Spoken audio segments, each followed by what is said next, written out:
Welcome to the Rebel Matriarch Podcast. My name is Samantha Sanford and I am your host, and I want to invite you into this session with an open heart and an open mind, because this is not just a podcast. It is a global movement, a global uprising, and this is a representation of what is truly possible and available to women today. Hello, gorgeous human beings, and welcome to the Rebel Matriarch Podcast. My name is Samantha Sanford, and I have a particularly special guest here with us today. Someone who doesn't know how to censor herself, and someone who doesn't know how to lie, beat around the bush, or she's a straight shooter. And so I'm really intrigued about how this conversation is going to go, what lies are going to surface and what truths are going to surface. And I really want women to tune in with an open heart and open mind and curiosity, because I feel like this conversation is going to be one that makes people uncomfortable in the best kind of way, because in order to create change, we need things to be a little bit uncomfortable so that we can feel the discomfort of it all. And so I'm really, really excited and pleased to introduce Cassie Howard to the Rebel Matriarch Podcast. Thank you so much for being with us, Cassie. Thank you so much for having me. I'm excited. Yes, it's going to be amazing. So you recently mentioned that you're going on a Bear All truth-telling tour, which I absolutely love. You are an extraordinary representation of what's possible in womanhood, in business, in coaching, in wealth building, in so many extraordinary ways. And before we go into who it is that you are and what you do, I'm curious to know what sparked this truth-telling tour. The biggest thing for me is just frustration. Like, I have felt so frustrated with the lack of transparency in regards to what it actually takes, especially in the coaching industry. But I mean, in business, just in general, there's certain things that it requires of you if you want to have success that most people will just sugarcoat because they want you to hire them. And they don't think that you'll hire them if you're like, by the way, it's probably going to be really hard. Just FYI, it's going to be a little hard. So I'm just the kind of person who I don't know how to sugarcoat things. Like, I couldn't even do it if I tried to. I'm just going to give it to you straight. So when you say you don't know how to sugarcoat things, that's usually an indication of life experience. What were some of those life experiences that brought you to this place of, I don't sugarcoat anymore, I don't have time? People sugarcoating for me. Yes. That's what it was. People, like, especially in business, people sugarcoating, telling it's going to be so easy. It should only take you X amount of time to accomplish this goal you have. Like, in my personal life outside of business, same thing. Like, it was all sugarcoating. And I know it's from a place of like trying to make me feel good or trying to make me feel like, oh, you can do it. But all it did was hinder me. Like, it just held me back. If somebody was just brutally honest with me from the beginning, from the get-go, I would have had the success that I have now. I would have had that many, many years ago. But it took me way longer because I had to learn these lessons myself. I just want to pause there for a second, because something that you said, maybe it triggered me, or maybe it's burning a fire up my ass, because I feel like women are treated like Disney princesses. There's this concept that, we're princesses, we're, I don't know, daddy's little girl. I was never daddy's little girl, but we're soft, we're delicate, we have pretty little heads, and we can't carry the burden of growing empires and raising families and revolutionizing various industries and womanhood and motherhood, right? Like, we're just delicate females. And so there's a lot of sugarcoating. It's almost like two spectrums, or two sides of the spectrum. There's a lot of sugarcoating and making it soft and simple for women. And it's like, just like, let the men lead, in quotes, sorry. Yeah, like only the men can do hard things. Right. And it's like, have you Yeah. given birth? Have you labored? Have you? We've done all the hard things. Hello. Yeah, trust me. It's us that should be saying this to men. Like, you lay your pretty head down, let us take care of business. Right? Exactly. Yeah. So there's the two sides of the spectrum where there's the sugarcoating, and then there's the other side of the spectrum where there's so much disrespect and dishonor around women and mistreating women, and it's not even about creating a balance. It's about creating a completely new paradigm of womanhood and Yeah. motherhood and sisterhood. So I love that you're touching on what it felt for you to be sugarcoated, or have people sugarcoat for you.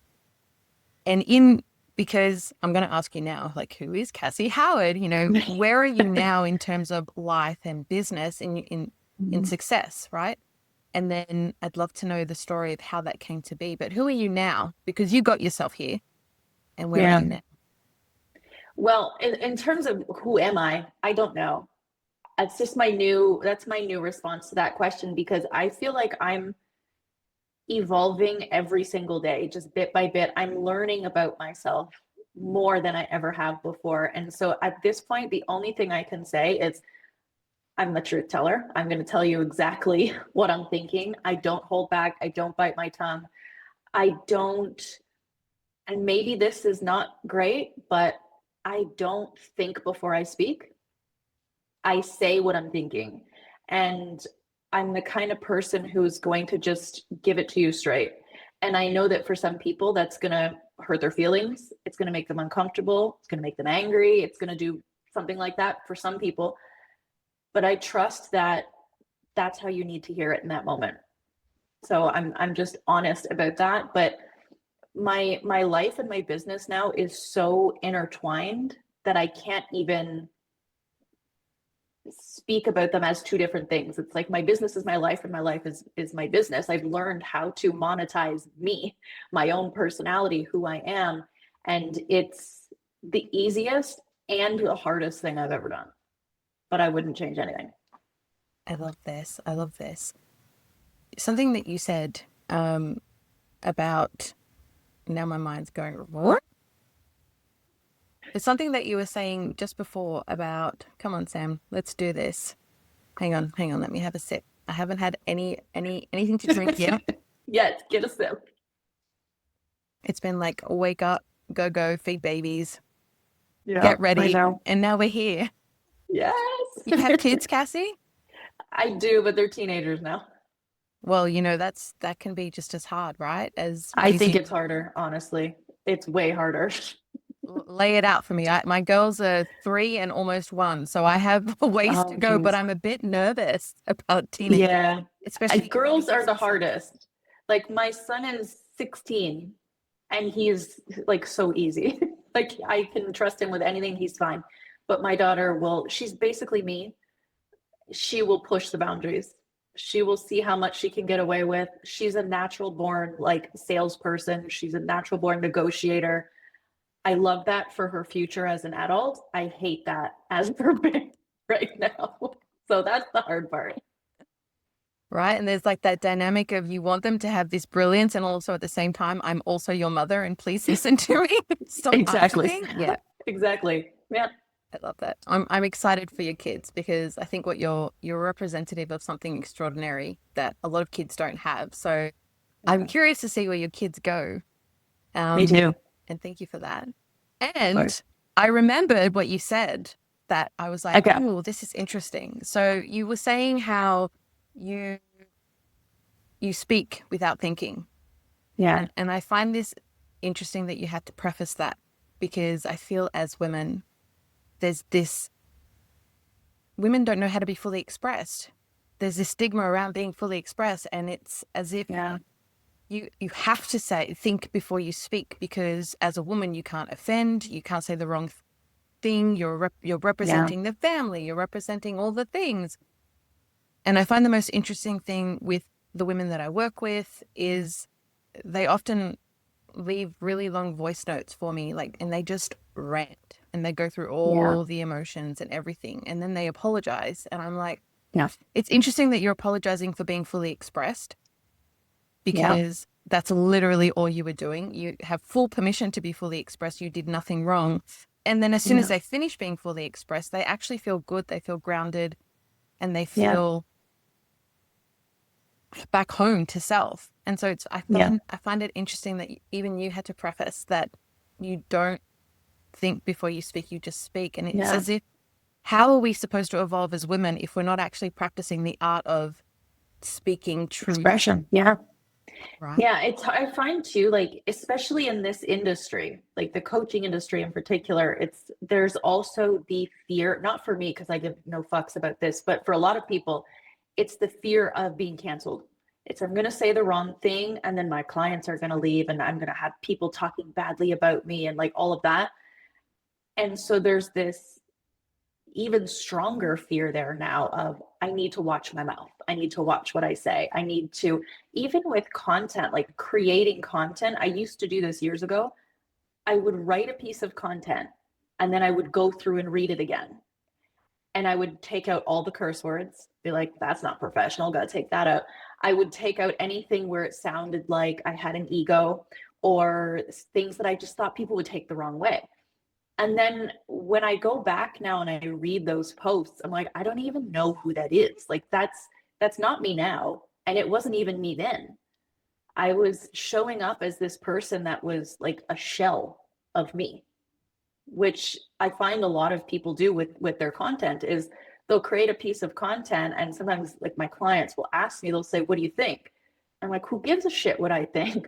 They're like, that's what you want to say the thing. And she's like, well, my one client recently, she's like, well, this is like the most vulgar I've been, because she's a sex coach. She's like, this is the most vulgar I've been.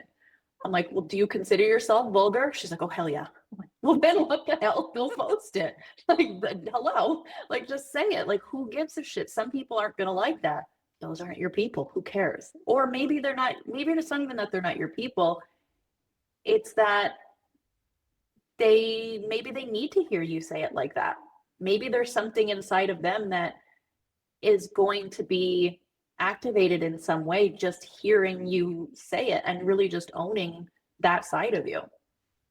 Oh, yes. I love this. So many women need to hear this, especially women in business, but also just people and women in general. Agreed. Yeah. I have so many questions and I'm like, where am I going to go? Where do I feel like I need to go next? I really want to hear, because I feel like there was a Cassie before Cassie came to be, and there was a Cassie now. And you still built a successful business before you became all that Cassie was meant to become and who she's still continuing to become. Yeah. I want to hear the story of why you got into business. And then I also want to hear what was some of the really bad advice that you got before you came to be who you are now, just so women can like, okay, but buckle up. What got you, before we touch on that, because it's going to be juicy, what got you into business? Why did you start business? I mean, I have always had businesses from maybe 10 years old. I think I was, when I would have yard sales in my backyard in the summer every single day. All my friends would be out doing stuff at the park and all that kind of thing. I'd be in my backyard selling things. Like, I've just always been selling. And before I came into the coaching space, I was in the adult industry for many years. Then I was in the couponing, frugal living industry for like 7-8 years as well. And I just got really bored and frustrated talking about saving money all the time, because that was my brand, was we help you to save money and get free things and spend as little as possible and save as much as possible. And it just felt so restrictive to me. And so I started to talk a bit more about making money online, because my blog at the time was making money from, ads and stuff like that, affiliate marketing. So I started to talk about that more and more. And I had more people start to ask me for more content like that. And at some point, somebody suggested I should make a program and I should look into coaching. I'd never even heard of the coaching industry before. So I looked into it. I was intrigued, but kind of skeptical. But I created a program. I called it Money Making Mama because my clients at the time that I wanted to work with were stay-at-home moms, because that's what I was. And so I did that program. I think there was like 7 people who signed up, which was a lot for me at the time. That felt really big. And I just loved that concept of I have a program. I walk people through, my method, my strategies for things. My clients loved it. They wanted to know what the next program would be. And in true Cassie style, I was like, okay, bye to the couponing industry. I'm a coach now. And I just jumped in. I hired a coach right away, like immediately. I Googled, I was like, business coaches for Canadians. And I searched to find a business coach, and I did. And I hired her, and the rest is history. That was like over 10 years ago. I love this. Okay. Yeah. So you said you slid something in there, and I find it interesting. So you said that you were in the adult industry. Yeah. Yes. And then you went into the coupon industry. Yes. And then you went into the coaching industry. And then as you navigated the early stages of your coaching industry, you kind of went into a shell of yourself. I don't know what you did in the adult industry, and I don't know if you're open to sharing that, but I imagine... I talk about everything. Well, okay. So I'm curious to know from this perspective, from this lens, like I'm curious to know what you were doing in the adult industry, because I feel like being in the adult industry, you have to, is it more performance based, or is it more I don't give a fuck based? Because to go from adult industry into the early stages of your coaching business where you kind of like hid away from yourself, I'm curious to know how that happened. Honestly, I still need to do this. People keep telling me to do this. I've been wanting to do this for years. I need to write a book. I have the title in my head. It's called Everything I Know About Business I Learned from Porn, because that is the truth. Everything I know about building a personal brand, I learned from porn. I learned from being in that industry because I was a solo girl, I think is what we went by, like solo girl, cam girl, whatever. And I would like get naked on the internet for money, was essentially what it was. There was like sex, but it was with my boyfriend, now husband. It wasn't like an actual porn star kind of thing, but it was that more amateur style was the vibe that I was going for. And so I had to learn how to build a personal brand of why would people choose me when there's all these porn stars that have much better lighting, much better camera equipment, much better, like, well, I don't know if their acting was very good, but they were a little more professional than me. But that's where I really learned that people love real. People love real. They're like, well, Cassie is the girl next door. I'm much more likely to be able to get with the girl next door than this fancy, like all glammed up porn star. So even in that industry, people wanted real versus fake. And that's kind of the trend we're now starting to see in the coaching industry. Hallelujah. But that was a big thing for me of understanding how to market myself. It wasn't I'm selling a product. It was I'm selling me. I'm selling my personality. I'm selling the way that I look. I'm selling who I am. And so bringing that into the coaching industry was a little bit challenging because obviously I'm not getting naked for money anymore. Like I'm not getting requests anyway, but not that I'd be turning them down, but like, I'm not, it's so different because in the coaching industry, there's this belief that you need to be perfect. Like you need to be the porn star. You need to look perfect. You need to act perfect. You need to be perfect. And I could just never relate to that. So when I first started in the coaching industry, I tried to fake it. I tried to like dress in a way. I was like, well, this is how a professional person would dress. Like, don't show your cleavage. Like, don't show your tattoos. Don't show anything. Like, make sure you look professional. Make sure you sound professional. Like editing my posts, removing all the, curse words and stuff. And it just sucked my soul dry. Like I hated my business. I hated my clients. It wasn't their fault, but these were obviously clients who liked not me. They liked somebody who they thought I was. And so there was resentment there. I hated showing up for my calls. I hated showing up to post. And it wasn't until someone close to me in my real life offline was like, why are you so different online than you are in person? I don't know. Like that actually makes no sense. And I actually kind of hate doing it. I'm exhausted. I'm bored. I'm frustrated. I have so much resentment. And I just decided in that moment, I'm going to be me. And if people don't like me, too bad. Like, go find somebody else. There's so many other coaches. If they're a better fit for you, go find them. My perfect people are going to find me, and it's going to be a good fit. And so I started then. But even at that point, when I told myself I'm going to be fully me, I still wasn't. I mean, I wasn't faking it like I was in the beginning, pretending to be someone else, but I was leaving a lot of stuff out because I thought if I shared it, people would think negatively of me or something. So now I'm at that point where everything's on the table and I don't care. I'm going to just say it. And if you like it, you like it. If you don't, you don't. It's not my business. It's just, this is who I am. And it feels so good. Yes. So no more censoring. No. Oh, thank you. Thank you. Because 99% of women are censoring something. It's so rare. And I get it. I get it too. Like, it makes sense why you would send, because there's so much projection of people saying, well, you shouldn't post that. You shouldn't say things like that. You shouldn't do things like that. And we're like, oh, okay, sorry. Well, I don't care if you like it. Like, I don't care if you're offended. That's not my business. My goal is never to offend someone on purpose. My goal is never to hurt someone's feelings. But if it happens, that's their thing to deal with. It's not mine. That's right. I think that's an important distinction too. It's not, this is about you being fully expressed and honoring your truth. You're not actually saying things to offend people or upset people. And I think there's an important distinction there that women need to recognize, because sometimes when we come out of our shell and we're like, fuck this shit, I'm tired of the fakeness, the lies, like, I just want to be myself. There's almost like a bit of a rampage of like, I'm really going to give it to you. And it's not coming at it from that angle. It's actually just, what? I'm actually just going to speak my truth, which is, yes, I love this. I have, exactly. Again, you leave me with many questions.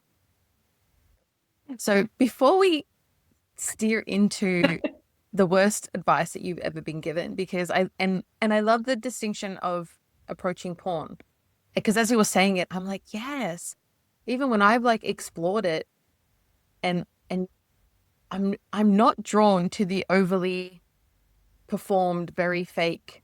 It irritates me actually watching most porn, because it's like, oh, just like, we don't sound like that, and it's very irritating. Yes.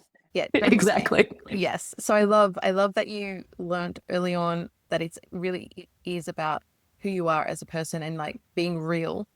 And I want to encourage women to actually explore a little bit of porn for themselves and actually look at the overly what's the word? Overly edited, overly dramatized version, and then look at that amateur style that's a little bit more real, and see what you resonate with. What does your body respond to more?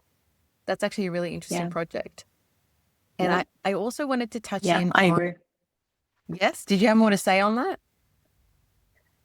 My biggest thing is really look, like, if you're going to look at it in that sense, it's not how do I want to show up? Do I want to show up like the porn stars or like the amateur cam girls?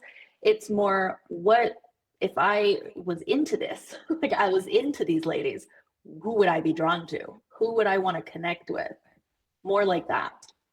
I love this. Yes. And that's a really important, like, branding exercise. Have you ever actually had your clients do some sort of exploration in the porn industry to figure out their branding strategy? Has that ever been? Only if they bring it up. Only if they bring it up, because some of my clients are actually very anti-porn. So we just don't talk about it, which I think is also important to note, is that they know how much I love porn and how much I love the porn industry and have so much respect for it. And that I've obviously been in it, and they love me anyway. They're like, we just won't talk about that. But everything else is cool. Like, they'll see those posts and they just don't read them. It's like, you can have a coach or a mentor or whoever, and you're never going to relate to everything they say or like everything or agree with everything they say, but they can still be a valuable asset in your life and somebody who has the potential to help you have transformation in various areas. Yes, this is so juicy. And I love that your clients are accepting of all. That's what it's all about. Yeah. Yeah. Agreed. I want to touch on being in the porn industry from this lens, because as women as well, we're so conditioned to strive for perfection. We have so many issues with the way that the way that we look, the way that we present, having Yeah. confidence, and these are all aspects of that are these are all qualities that are required of us if we're building a successful business, if we're building a successful personal brand. And so to be in the adult industry and to be creating amateur porn strategically, not because you're an amateur, but that was the lens that you were going Yeah. from. What advice can you give women about being so confident and so sure of themselves, so certain of themselves, their body, the way that they show up? Do you know what I'm? Do you understand the angle that I'm coming from? Like, we have some Yeah. insecurities. It's like we need amateur coach porn. That's what we need. Like, not actual porn, but I mean like amateur coach, like that's the vibe. And obviously we don't want amateur coaches, but you get what I mean? It's like we don't, most people anyway, I shouldn't say everybody, but most people do not want to learn from somebody who appears to be perfect and to have everything in their life be perfect, because then it makes us feel like shit, because we don't look like that. We don't have a life like that. We don't have a business like that. So yes, we want people who have understanding, wisdom that we don't have. They have a lifestyle maybe that we desire to have, but they're also real people. They make mistakes. They have days where they show up on camera and they're not all dolled up, like they just look like they rolled out of bed, and that doesn't matter. Like it needs to be more of that. I'm just going to show up and say what I know needs to be said or what I'm feeling called to share, as opposed to, okay, I want to do this post, and how do I make sure that this post sounds perfect so that it attracts this type of person and gives me this kind of result? Like, there's for sure a place for that kind of strategy, but it can't be like that all the time. Otherwise, you're just a soulless robot, and people can feel that. People can feel that every time you show up, you're doing it with this like ulterior motive. You're not just showing up to share something or give a little glimpse into your life and let people, build connection with you. It's just, I need to make money, so how do I say this in a way that will get people to pay me? And luckily, I really do believe that is starting to fade away. Thank goodness. Yeah. And I've done the same thing. And so many of us have done the same thing, because it's been a really big industry lie. And so I love this segue. Yeah, that's so perfect. I love this segue into, what is some of the worst advice you've ever been given that we need to avoid at all cost? Oh, okay. Well, let me get my notebook. No, like there's It's so a big many one. things. Yes. Like the biggest one for me was around sales. And it was, you can't sell multiple things. You can't sell all the time. Like, selling every day makes you look desperate. It makes you look like all you care about is the money, like that kind of thing. The more that I sell, the more people tell me they love to buy from me. And the more people do buy from me, and the more money that I make. So everybody's happy. So that was BS. Obviously, again, there's a strategic way to do this. If all you're doing is selling and nothing else, that's not going to work either. There needs to be, a balance between other types of content and your selling content. But that was one. The other one, you got to look perfect all the time. And this was actually told to me by one of my mentors, was like, you have to make sure that you show up in a way where you are presentable. And I remember asking her, I was like, well, what does that mean, presentable?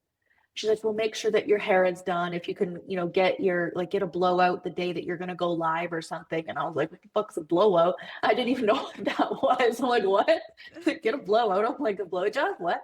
And I was like, I don't understand. And it really was like, you need to show up where you look perfect. You got to have the right lighting. You got to have the right background. You got, like, everything needs to be so perfect. And I tried that and I hated it. And obviously I don't resonate with that. I don't want to buy from somebody like that. So I started to just do things the amateur way, like I was so used to, and it did very well. And the funny thing is that mentor that I had, eventually hired me to teach her how to basically bring more real into her brand. So it was a pretty cool full circle moment there. But yeah, those were two of the big ones. There's other ones around, like, it's also specific to selling. Selling's my main thing. So I have a lot around selling. But things like funnels, paid ads, you'll see this even now a lot. It's like you need to have funnels. You need to pay, like Facebook, Instagram. They're not going to show your content unless you pay them. Like there's a lot of stuff around that, which is not true.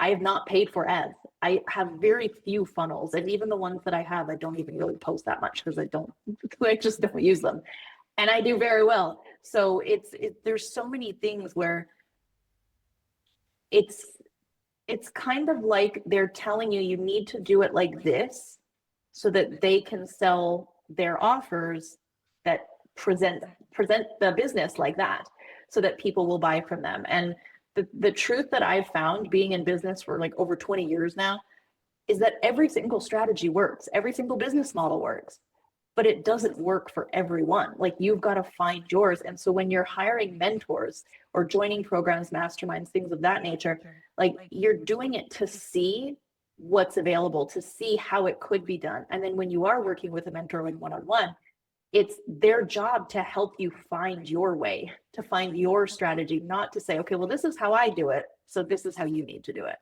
Like you've got to make sure that you're doing it your way, because otherwise you're going to have some serious resentment, and it probably isn't going to work very well because it's not in alignment with who you are and how you want to do your business. So question, I love this. Yeah. Thank you. And you know what? I feel like sales is one of the biggest hurdles that most women in business struggle with. So I love that sales is your jam and that you're sharing on this. When you say to a woman, find your own way or find what works for you, for a woman who's starting in business and she's surrounded by 4,000 women, coaches, mentors, successful women doing things their own way, and she's like, oh, I don't know what my way is, and I don't even know where to start. What would you recommend? Listen to your body, because you're going to see different strategies. You're going to be, taught different strategies, and your body will physically tell you, no, thank you, I'm not doing that. Or, oh, that sounds interesting. So you've got to pay attention to those little nudges. And if your body is like, hell no, I don't care how much that person made using that strategy, don't do it. Don't do it. But the truth is like, you're only going to find the strategy that works for you by experimenting. Like you've got to try different things and see what works. But because there's so many different ways you could try, it can feel overwhelming for people. Like, which one do I try? That's why you want to listen to your body. That's amazing.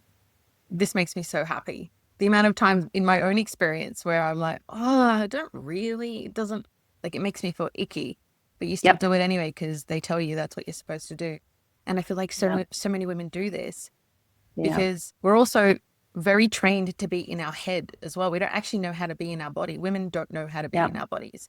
But I feel like you've got that unconventional edge because you came from the adult industry where you were in your body, and part of your brand was being literally in your body. And so you have a really unique perspective of what it means to be in the body and listen to your body's nudges. For the women who are like, but what does that mean? Right? I know you're probably thinking like it's really simple, and it is. Yeah. But for us that are like really conditioned to not listen to our bodies, when you say listen to your body, what does that mean? So it's going to be different for everyone, but it's always some kind of physical feeling. So for me personally, I get full body tingles. Like my whole body will just start tingling. That's my yes. That I know that's a yes. So if I do not get full body tingles, I don't do it. So I don't necessarily have an opposite feeling to that of like, oh, this is the bad feeling. I just don't have a feeling. Like it's either full body tingles or nothing most of the time. So I pay attention for those full body tingles, and when I feel them, I go. And 9 times out of 10, it's always the things where if I was in my head about it, I probably wouldn't do it. I'm like, that makes no sense. That's not going to work. It's too early for that, too late for that, whatever. And that's always the stuff that my body is like, yes. And they always work for me, pretty much anyway. They always work because my body doesn't lie. This sounds like your intuition. Yeah. Yeah. That's amazing. Yeah. Thank you for that clarity. Of course. So then coming into where you're at now, was there a particular turning point, or was it more of a series of events that occurred and you were like, hang on, what am I doing? I'm not even being myself. This doesn't feel good. This doesn't feel aligned. What was your story Yep. there? So this was about March of this year. Oh, recent. And yes, it was very recent and very sudden, where I don't recall like a specific episode, like something happened that triggered this, but I was feeling very bored with the coaching industry in particular. I was annoyed that everybody was basically sounding the same. They were using the same names for their offers. They were using the same words. Like everybody was doing the same types of photo shoots. And I was just kind of bored. It started with boredom of like, ugh, again, there's another one, there's another one, there's another one. Then AI became more and more like prevalent, and more people were using it for their content. And I know people say that I'm like an AI hater, and I really am not, but I am an AI hater when it comes to using it to create your content. Like write me a post about XYZ. Like I'm very much against that, because I think it's harmful to artists, like real artists who have real art to share, including their words is art. And I think that it's harmful for us to use that, because it's, I can't think of the right words. It basically, it's like using AI to write your content, in my opinion, is like putting duct tape over your mouth and preventing you from actually saying what you want to say in your own words. So I was seeing a lot of that. And so that led to a bit of frustration. But then I looked inward and I was like, where am I fucking up like this? Like, where am I maybe frustrated also with myself? And one of the things that came immediately to me was, you're not telling them everything. So I wasn't lying, or I wasn't necessarily like being somebody that I'm not, but I was hiding a lot of myself and a lot of my stories and a lot of my personality traits, where it's like, well, this is just for people who are in my one-on-one, like they get to know this side of me. Nobody else gets to know this side of me. But then it was like my content started to feel really stiff and really surface level. And I was like, I wonder what it would look like and what might happen if I just said everything. Like it would pop into my head, I would type it and post it. Because a lot of times I'm having obviously tons and tons of thoughts every day, like we all do. But there would be things from like, that would make a good post. No, I can't say that. I can't say that. People would just be so mad if I said, I can't do that. Or I'd say something with a friend of like, this would be such a good post. And they're like, do not say that. You are going to get canceled for that. So I was like, what if I just said it? And I started to say it. And it's same with my images. Like people were actually asking me if I was okay. They're like, is something going on? Are you okay? Because I was posting a lot of very dark content. I don't know what else to say. Like I'm very much into dark stuff. and it's just who I am, and I love it. Like I love serial killers. I love really fucked up stuff like that. Like I don't know what that says about me, but I like it. And I like pictures of like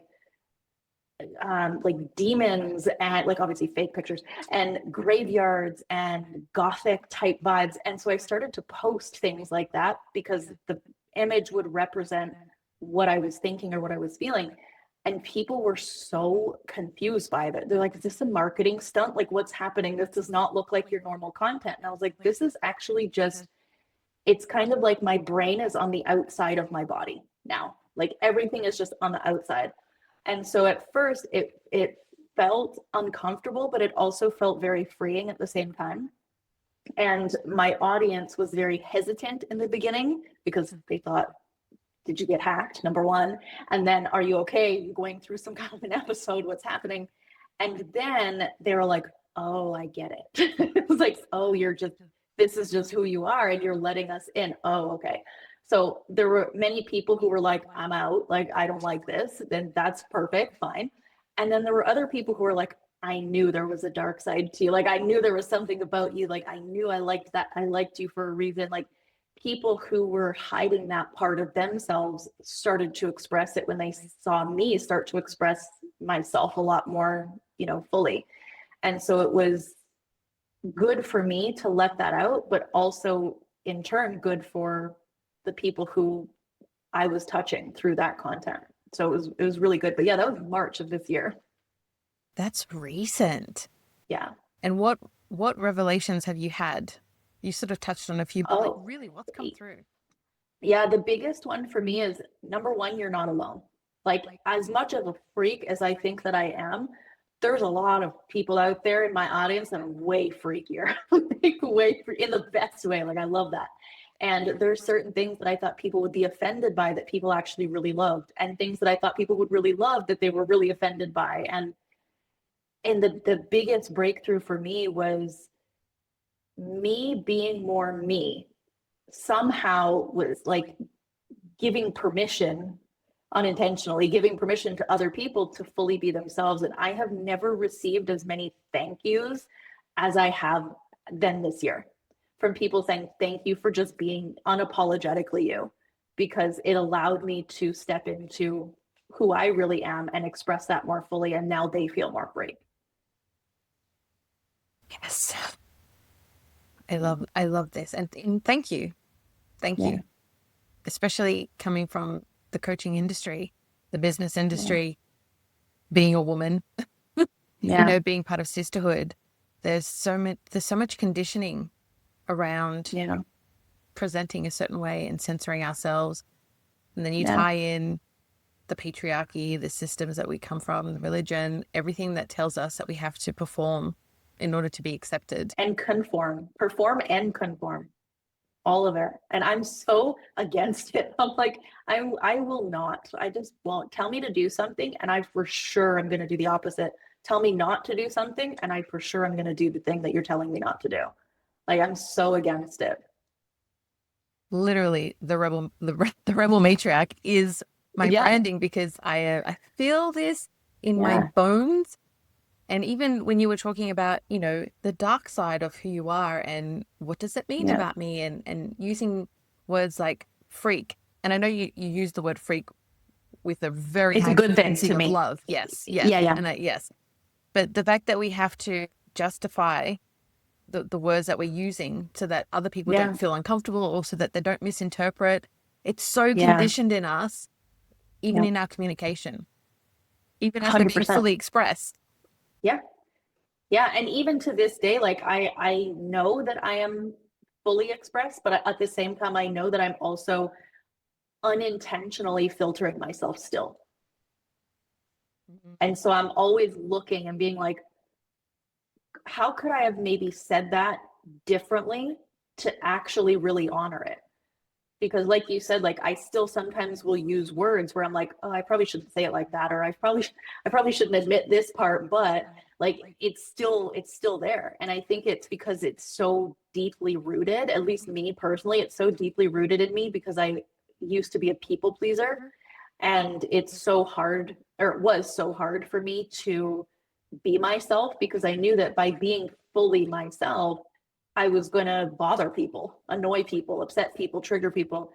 And I never wanted that to happen. And so now being at this place where I am, again, not trying to trigger people, but knowing that I'm going to just by existing, it still feels hard.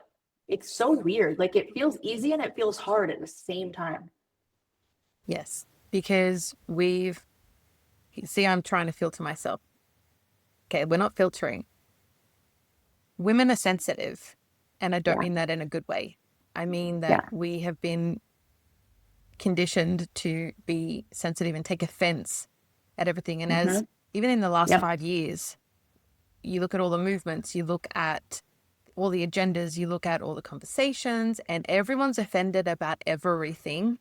And everyone is so disconnected. Like overall, I feel like people are more disconnected now more than ever from themselves, from reality, from like the truth. And I totally understand how it's hard to be a full expression of yourself, and then you're still like, oh, I don't want people to be offended. And it's like, what's it going to take?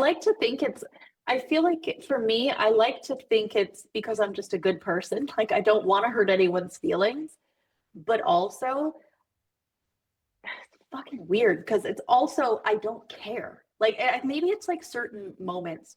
Like I have moments where I'm like, okay, I'm going to say this nicely. And then other times where I'm like, fuck you. I don't give a shit. I don't fucking care if you hate. Like I'm just like, I'll just have those moments of like rage. And even in those moments, I'll create content, because some of my best content comes from when I'm extremely, like I'm dealing with something extremely painful, or I'm rage, like just rage. Like I create the most beautiful content during those times. And I will create the content, like I'll write something, usually it's written, and then I will hesitate to push the button and post it, because I'm like, maybe I've gone too far. Like, did I smoke too much weed? Like, am I too high? Should I not say this? Am I too drunk? Should I not say this? Should I not admit that I smoke weed? Should I not admit this? Like, and then I start questioning everything. And I've started to learn for myself that whenever I hesitate to say the thing that I feel in my gut I have to say, it lingers. Like there's that feeling of resentment that I have for myself. If I don't post it, I'm like, you should have posted it, and you should have posted it in the moment that you felt it, because now that content's dead. You can't post it now because the energy's gone, the feeling's gone. And it could have been your best work. It could have been a piece of content that changed someone's life. It could have been, you know what I mean? Like it's so emotionally charged. But I think that that's the kind of content that I think we need more of, really. Like, and not to speak to that like sensitive side, because I agree. I think it's not a great thing that we're so sensitive all the time, but to allow us to be okay with hearing about pain and hearing about sadness and hearing about like something that pisses someone off, like just hearing it, but then not taking it personally. Like that's the work that I think all of us need to do, is to stop taking everything so personally. Everybody thinks that post was about me, that thing was about me. And first of all, even if it was, who cares? Let somebody else's perception of you. Who cares if it was directed at you? If you know it's not true, it's not true. But it probably wasn't. It probably wasn't about you at all, but you're taking it seriously and you're letting it mean something, and you're letting it trigger you and affect you in a negative way. And what if we could just let people exist exactly as they are and accept them for exactly who they are? We don't have to believe what they believe or, you know, anything like that, but we can accept them and respect them for just owning who they are as a person. Yes, I agree. Thank you for saying that. Yeah. That mixed in with rage, something that we can't do that. We can't experience. It's bad. You can't do that.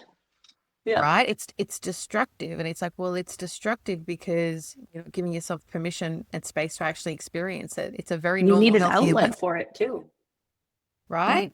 And then to express that on social media, it's like an abomination. Like you can't. Yeah.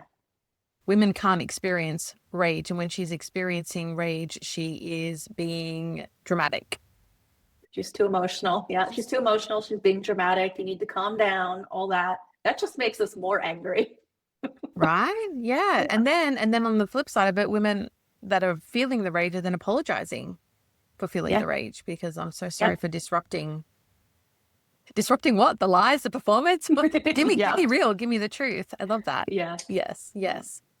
So you mentioned before people pleaser Cassie. Yeah. Who is people pleaser Cassie? Because I don't know. She's so far gone now. I don't even recall who she is or where she came from. I truly believe that this is the pandemic, a literal pandemic in womanhood, because I don't know a woman who doesn't know what people pleaser means, or what the cost of being a people pleaser for themselves, and at what cost are they being a people pleaser, and the sacrifices, and how disconnected women are from themselves, from their power, from their fucking personal power. I don't know many women in their personal power. I don't know many women. Yes. And it's true. It destroys my soul. I wasn't in my personal power until June this year. Like, it's literally the first time I shifted into personal power and decided I'm going to do a podcast because I'm so passionate about it. And I would never have done that. So because you have laid to rest people pleaser Cassie. Yeah. But to give women context, like so that they can resonate and relate to who was people pleaser Cassie, so that then we can say, and now we put her to rest, and this is who Cassie is now. Yeah. What was some of the aspects of people pleaser Cassie, or what was happening in your life that created people pleaser Cassie? The biggest thing for me, I think, was my mom. My mom has always been a people pleaser. She still is to this day. She'll complain later behind closed doors, and I will try to reason with her, but like, why don't you just say no, or why don't you just say what you know what I mean? So it's I think a lot of that I got from her. But it was always me putting, and maybe this is being a mom, I don't know, but putting other people's needs before my own. Like, I need to make sure this person is happy, then I can be happy. I need to make sure they're taken care of. Okay, now I can take care of myself. And every time I would do that, it would feel good for maybe like 5 seconds. Like, oh, look at me, I'm such a good person. I made this person feel good. Like, it's like I had to give myself that pat on the back, like my ego. But at the same time, I felt like shit because I was neglecting myself for the sake of someone else, which maybe on occasion is okay. Like, I don't think there's anything wrong with that, but I was doing it all the time. I would always come last. And I don't know that there was a situation that was like, okay, no more of that, but it just kind of faded away. I think it was just that frustration where it was like, I always feel like shit. I always feel like nobody understands me. I always feel like I'm alone. What if I was just me? And it was that curiosity that really led me to express more and more and more and more of myself. You have a lot of self-reflection in a lot of what you've been saying. Yeah. You've mentioned a few times, I looked inside and I reflected on this and I thought about this. And I feel like this is a really special gift that, again, we're not modeled this. No one teaches us self-reflection or being curious about why things are the way that they are without making it mean anything about ourselves. Right. We're very good at that, making things mean something about ourselves, shame, judgment, criticism, all the rest of it. So I love that you've brought this up over and over again. And I really want to send an invitation out to women to actually be curious about why they do the things that they do. How does it actually make them feel in their body? Does it feel good? And to make some shifts around that.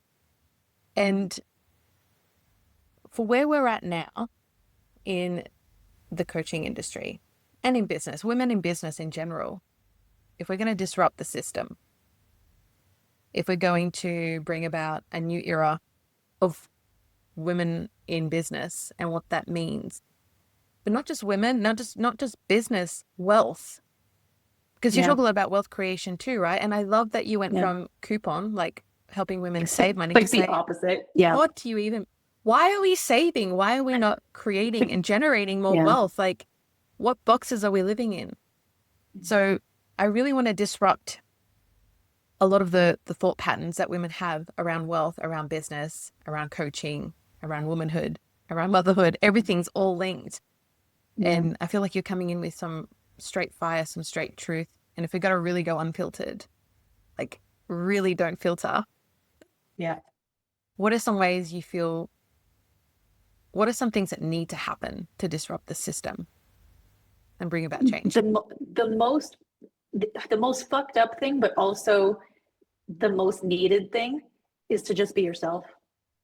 Like, it's fucked up in the sense that why is that just not our natural thing to do anyway? But it isn't. Like, that is the biggest thing. Like, you are a disruptor just by being yourself. Like, and the easiest thing in the world to be is you.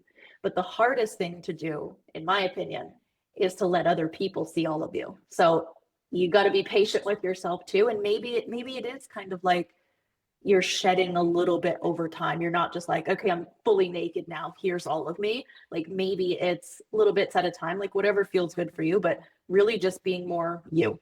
That's the first and most important thing. But then it's also going to be more reflection, like you said, like more going inward, more listening to yourself more instead of listening to everybody else. Having somebody, whether that's a mentor or just a confidant of some kind, that you can have really deep conversations with, where there's no judgment, there's no like, let me try to fix you. It's just somebody to listen to you, somebody to help you to process your thoughts, your feelings, your dreams, your like hesitations, all of that. And really having a place where, like a place online, I mean, that you can go to explore more of who you are. So I'll give you an example because that probably doesn't make sense. But for me, it was, okay, I started to accept the fact that I was a freak and I liked all this weird, dark stuff. I was like, why don't I find some Instagram accounts that has this and see, like, what do I resonate with? What do I not resonate with? And just explore it without somebody telling me this is how you have to like these things, or how you have to incorporate these things into your business. Like, it was just constant exploration for me of all, in all things, not just that's just one example, but in all things. So allowing yourself to explore more, like, just if even in your industry, like, start looking outside of the coaching industry, especially for like strategies, like marketing strategies, sales strategies. The worst place for you to look is the coaching industry. Go outside. There's much better ideas. You want to be an innovator, you want to be a trailblazer, don't do what everybody else does in the coaching industry. Bring in strategies from other industries. That's freaking brilliant. That's like my biggest like marketing thing, is like, I don't look at I look at the coaching industry, but I don't take anything from the industry. I look at it and my goal, this is going to sound weird, but my goal when I see something is, okay, that's a strategy. How do I completely blow this up and do it the opposite way?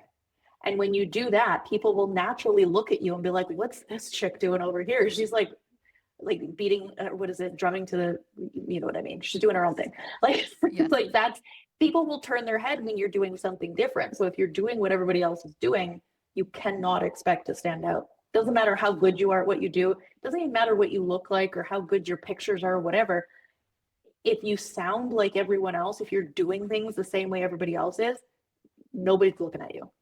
You got to do something that is going to turn heads. And for me, that's it. I found that it was the content that was weird. It was shocking to people. It turned their head and they were like, what's going on? What's up with her? And I paid attention. That's amazing. I think I'm gonna make a clip out of that so that people can like really listen to that and apply it. That's awesome. Yeah. And can we talk a little bit about wealth?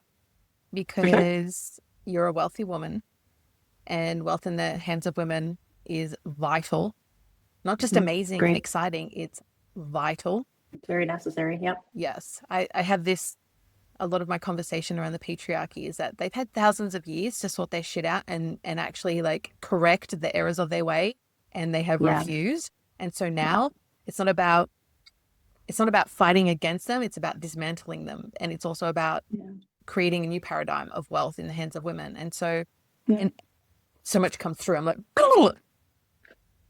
I'm in the industry, right? I'm in the world. I pay attention. I follow. I'm part of many programs. Like, I love being surrounded by wealthy women doing extraordinary things.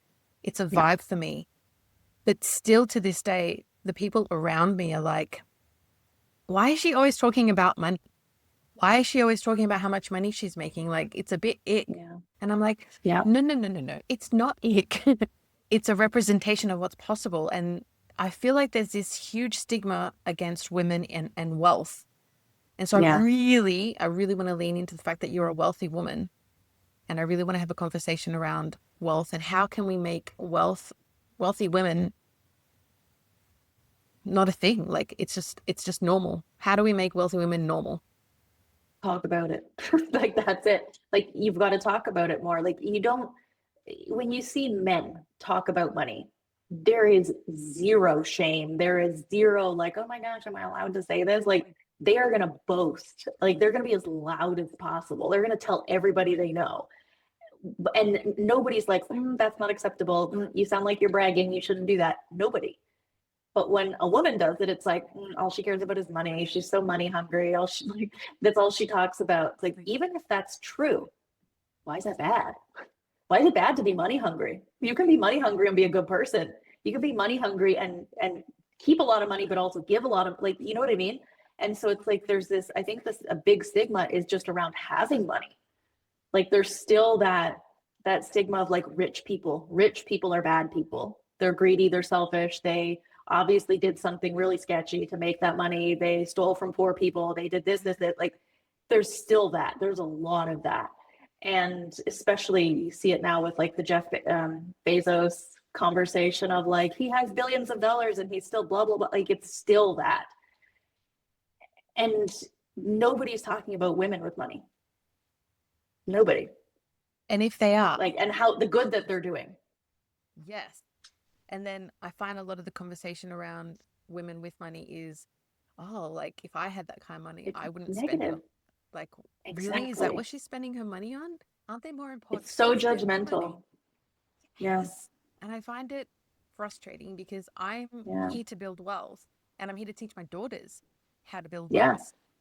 But it's like going up shit creek without paddles, trying to make it normal and trying to have conversations around it where it's, I don't have to preface or explain why I'm wanting to be wealthy and all the rest of it. Yeah.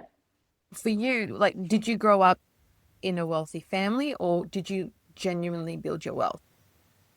I don't even know a single person who has money. A lot of people in my family are either completely broke or they're just okay. They're just doing okay. Nobody is wealthy. And that was a big part of it for me, is like, I'll just be the first one then. Like, I'm okay to be the first one. Like, I don't want that. I don't want that kind of life where I have to think about, well, can I buy this or do I have to put that back? Like, can I buy the bread this week or do I have to put it back this week? I can't get it this week. I'll have to work more to, you know what I mean? Like I never wanted to have to choose. I always just wanted to have, I didn't even necessarily want to be rich per se. I just wanted to never have to worry about money. And now I'm like, I need to be super, super, super rich because I have a lot of shit that I want to do. And I have a lot of charities and like things that I want to create, things I want to do with that money. I don't just want to have money, boring. But like, nobody will talk about it. Everyone's like, well, you don't need that much. People even say it to me to this day. They're like, you already make so much money. Because I said next year, my goal is to go for 10 million for the year, which would be 30 million. And they're like, you've already made like $20 million. They're like, why don't you just go live your life and enjoy it? Fuck you. Like, I enjoy making money. I enjoy going for more. I don't think that it's a bad thing. It's not a bad thing. And you know what the beautiful thing is you've set yourself a goal for 10 million for next year, right? So total 7 million in your business, which is amazing. Congratulations. Already done. Thank you. Got it. No worries. But in the process of making that $10 million, you're also creating millions and millions and millions and millions and millions of other dollars in other women's lives and businesses, which are then impacting other women's lives and businesses. And it's like your 10 million is compounding into hundreds of millions. And you're changing so many fucking lives, but people don't see that. They're like, really? You want? They just look at the 1 million? Yep, exactly. And if it was just me making millions and millions and millions of dollars, I don't think I'd be as satisfied. I wouldn't be mad, but I wouldn't be satisfied, because my dream ever since I was really young, when I was doing those little yard sales and my mom told me, make sure you marry a rich man. And I was like, ew, gross. Like, I will be rich. Thank you. I always was like, I want my friends to have lots of money too. Because you know what the most frustrating thing is when you have lots of money and your friends don't. And your friends are like, well, I can't go. Well, I can't do that. I can't go to dinner. It's like, okay, well, then we all need to be rich together so that we can all do all these things. And so I would just be so dissatisfied with my life if I was just making money for me. Like, I have to do it with people. Like, it has to be a group project. That feels more fun for me and more fulfilling. Yeah, absolutely. And the huge ripple effects from that. It's not about greed. It's about wealth creation for all. Yeah, it's the opposite of greed. Exactly. I feel like there's still a level of responsibility that we individually need to take for that wealth creation, because a lot of people will sort of lean back and go, okay, well, then you get rich and then give me some of your money. And it's like, no. Yeah. There are boundaries. Yes. Have you had that? Yeah, that's a big no-no for me, is like, I'm not going to do all the work myself. Okay. Like, I'm not going to do that. You need to do it too. You can do it too. We'll do it together. But I'm not just going to be a bank. I'm not the bank of Cassie. That's right. Have you found that you've had to go through building a new relationship with money, a new relationship with wealth? Like, was there a shift from who you were before to now being wealthy Cassie, wealthy Cassie, wealthy Yeah. Cassie, and now you're generating more wealth. You're going to grow more wealth. Has there been a difference in relationship with money for you? 100%. Yeah. I mean, before, especially when I had the couponing and that website going, I was very much like, fuck rich people. They're evil. They're so bad. And so I needed to understand wealth. And so I did many, many years of wealth research, I guess, for lack of a better word, of like learning like what actually is wealth and what can I do with my wealth and how can I feel differently about money. And it took a long time to unlearn all of these patterns that I had and all of these beliefs that I had taken on from family and passed down to me. And now I'm at the point where it's like money and me are best friends. We fight, we bicker, we go through shit, but we also love each other and we're there for each other and it's a good time. But there's always more, in my opinion, there's always more to learn. There's always room for growth. And so I'm always learning more. I'm always researching more, learning more, understanding myself more, stretching myself more, all of that. That's beautiful. I think it's a really important distinction that women need to hear, because you don't just go from poverty mindset, broke mindset to, oh, I'm a wealthy woman. It's like there is actually a transition and there's actually a level of dedication to becoming a wealthy woman. And it takes time. It takes time. So thank you for that. Yeah. It's a good reminder for sure. It takes time. We're researching, we're learning, we're expanding our capacity to hold. It's not all just woo-woo. I wish it was, but it's not. Can you imagine? We'd all be rich if it was that easy, but it's not. It's hard. Yes. And just to clarify, and for the people in the back, when you're wealthy, does life become easy and simple and everything is magically perfect? Oh, no. Like, are there certain things that are easier? Of course, definitely. Like, I do believe money buys happiness. I do believe that. But it also creates difficult situations. Like it's hard too. It's not easy all the time. There's certain things that are easier. There's certain times that are easier, but it's not easy. Amazing. Thank you. I feel like women need to hear that, because we see the wealth, but we don't see that there's a new layer of responsibility that comes with it. Yeah. What do you see for the future and wealthy women? What can you see as a possibility for the future? Women who possibility. I mean, I don't even limitlessness. Like there's limitless possibility for women with wealth, but it starts with choosing it. Like you've got to be the kind of person who just makes a decision. Like this is who I am now. And obviously it's going to take time to actually become that person, but you can choose it now.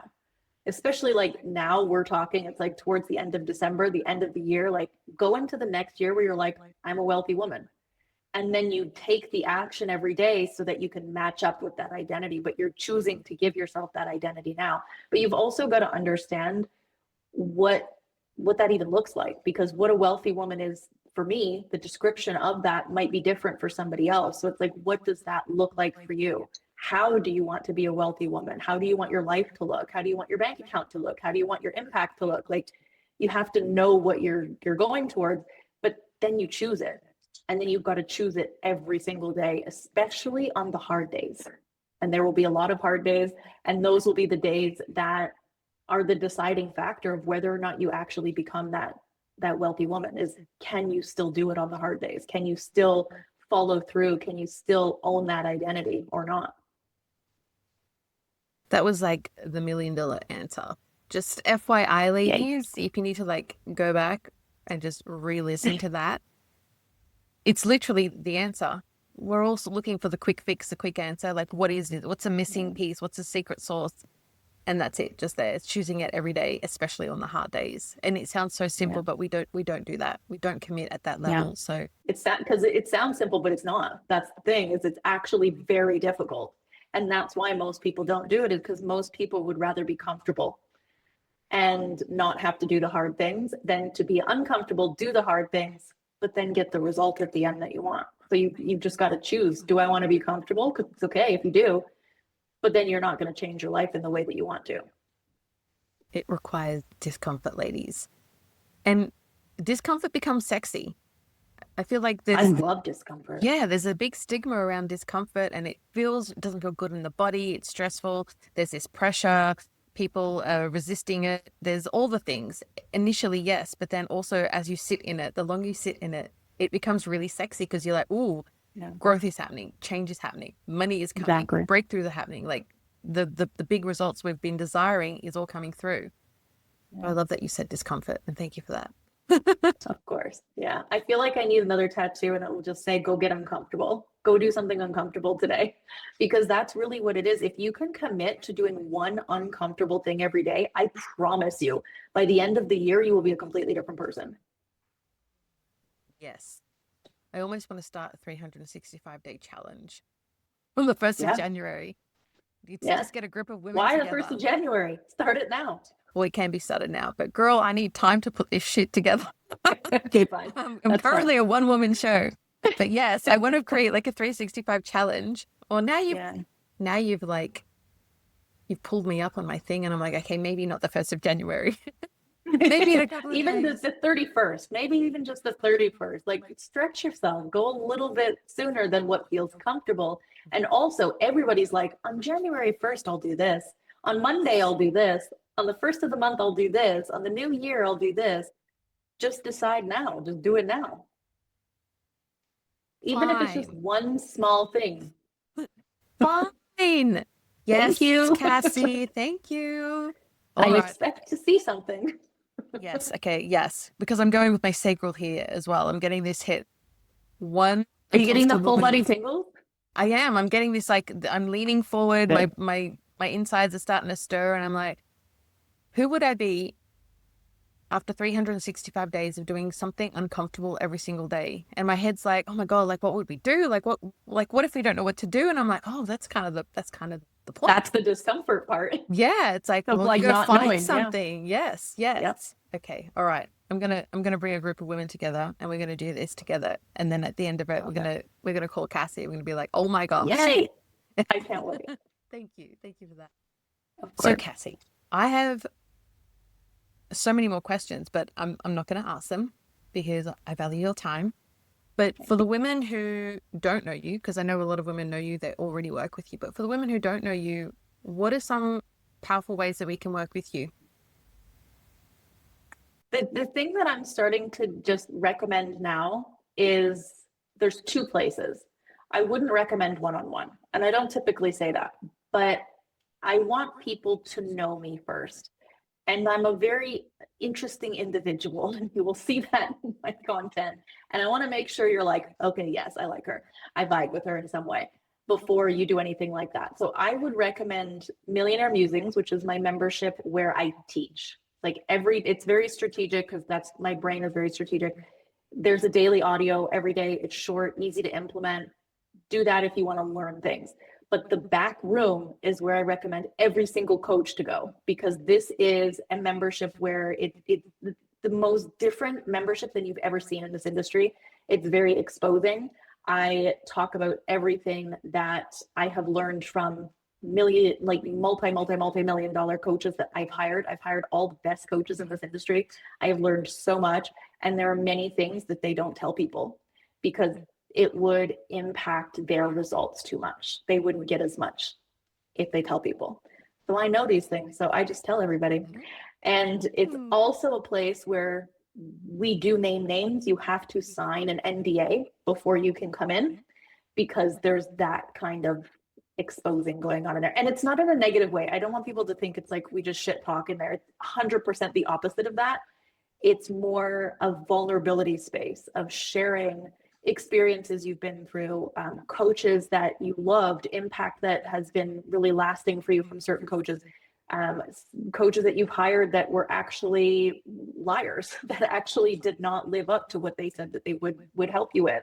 Like, there's a lot of just pulling the curtain back, which is why I called it the back room. So that is, in my opinion, the best place to be if you are a coach. But if you want to just learn strategies and stuff, I would do Millionaire Amazing. That's amazing. That sounds so freaking juicy. As soon as you say NDA, I'm like, woo. Yeah. Yeah, it's a requirement. My legal team actually was like, you cannot have people in this unless they sign it. Yes. Thank you for creating a space like that. But not from a place of like, you want to know all the dirty little secrets, but from a place of like, can you just tell me the truth? Like, just tell me really what's it going to take, or like what's really going on in the industry, or what does it actually look like? And what are these people doing that they're so successful? Like, what's actually... Yes. Yeah, because a lot of it is kept under wraps unless you are a private client. So I forked out a fuck ton of money to be the private client, to learn these things so that I could tell people, because I don't want to do this on my own. I don't want to be the richest person in the world. I don't want that. I want us all to be wealthy together. So I want to tell people these things so that they can create this kind of success. I share like behind the scenes of my own company too, which I don't do anywhere else. So it's just, it's a place of truth and real, and really letting you see what it takes. So I feel like there's a lot of industry disruption in the best possible way happening in the back room. Yes. 100%. I will put these links in the show notes so people can come and find the links. So for the women who are listening in to this podcast, they've fallen in love with Cassie. You have a lot to say about a lot of things. What's one piece of wisdom that you feel called to share with the women who are like leaning in saying, tell me more? There's a lot. The biggest thing for me is today, and has always been, be yourself. And I know that sounds like the most basic thing, but that if you can master being yourself publicly, you'll change not only your life, but everybody's life that you touch. Everybody. Just by being yourself. And if there's any way to stand out, especially coaches, like any way to stand out in this industry, especially right now with AI and all of that, just be you. Just being you is an edge, which is silly. It shouldn't be, but it is. It's an edge just to be yourself. Yes, I feel like that's a whole conversation on its own, AI, which is why I didn't touch on it too much, because I'm like, that can take a really long time. Yeah. Who knows? And there'll be more stuff that comes with AI too. So it's like, round two with the AI conversation. That's it. I think you hit on the most important parts, which is being yourself is the revolution. Like being your authentic self is the revolution. So and letting yourself be like messy. This is the other thing too. Like my biggest thing is ugly is the new pretty. Like stop trying to make everything look perfect. Let yourself be messy. Like take a selfie where you aren't dressed up and you don't have a filter on, or go live when you're still in bed and you're like bedhead and everything, like, and just share the thing that's on your heart in that moment. Like just let it be messy. It doesn't have to be messy all the time, obviously, but if it's messy in the moment, let it be messy in the moment. I love this. Thank you. And you know what? I'm really excited. As you were speaking, I'm like, I'm really excited for what the future holds for her kids as well. Me too. I know that it's a random slide in, but I think about my girls, and then I think about what you're representing to your kids and how they get to be a full expression of themselves in the world, and the change that they get to create in the world. Not necessarily intentionally. They don't have to go out and like, I'm going to change the world, but just by being a full expression of themselves, having the leadership, having a mother such as yourself. And I can't even imagine what your husband's like, right? Because it takes a certain person to hold someone like you. Do you know what I mean? Poor guy. Yeah, exactly. I think about my husband as well. I'm like, dude, and literally no one else could hold me the way that you hold me. Like it's a lot. Yeah. And so I love what I think that's the ripple effect too, right? Of like, it's not just our clients' lives that we're changing just by being ourselves, but everyone in our lives, like our kids, our partners, our parents, in some cases, like our friends, like it's everyone that you touch every day. And that's huge, because then they go on to expand that ripple effect beyond what we can even imagine. So oh, girl, thank you so much for this conversation, for being raw and vulnerable. Oh, always. Loved every moment of it. And I look forward to sharing it with the world. So thank you for being here. Thank you for having me. Thank you for being here, gorgeous woman. for rising with us, remembering with us, and refusing to shrink inside a world that benefits from your silence. If this episode moved you, cracked you open, or reminded you of who the hell you are becoming, share it with a woman who is ready to rise too. I want to invite you to follow, subscribe, and leave a rating so this message becomes too loud, too wild, and too undeniable to be ignored. The movement grows because of women like you. Women who choose truth over comfort, liberation over obedience, and voice over disappearance. You can connect with me, Samantha Sanford, at Rebel Matriarch, and all links to our guest are in the show notes below. Until next time, stay rooted, stay rebellious, and remember, the world changes when women refuse to disappear.